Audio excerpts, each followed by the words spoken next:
Hello everyone! Nandito po tayo ngayon sa bahay nila Cecilia ng Barangay Pesa, Bongabo, Nueva Ecija. Bali, magbibigay lang po tayo ng konting blessing galing kay Ma'am Elsie at Sir Teddy. Baby girl, asan si Ate Rosa?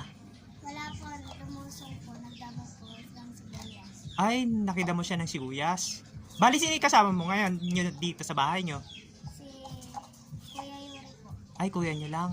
Bali, sa iyo ko na ibibigay yung food pack na pinadala ni Ma'am Elsie para meron kayong pagsalo-saluhan mamayang hating gabi sa oras ng bagong taon.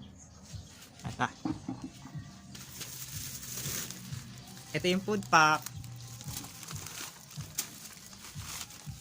Ayan. Ayan po yung binigay ni Ma'am Elsie para maging masaya, kahit pa paano maging masaya yung pamilya ng mga bawat Pilipino na natutulungan po nila.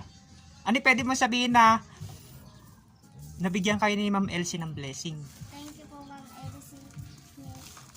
Thank you po, Ma'am Elsie. Ayan, nagpapasalamat siya kay Ma'am Elsie tsaka kay Sir Teddy. Bali, si Cecilia po, siya po yung may Down syndrome na tinulungan ni Ma'am Elsie ng mga nakakarang buwan. Binigyan po niya ng diaper, gatas, tapos bigas, tsaka vitamins. Ayan. Cecilia, medyo hirap po kasi siya magsalita pero nakakaintindi naman po. Masaya ka ba kasi meron kang blessing na natanggap galing kay Ma'am Elsie? Ayan, nagpapasalamat din si Cecilia. Ayan po sila. Ingat kayo palagi, God bless. Ayan.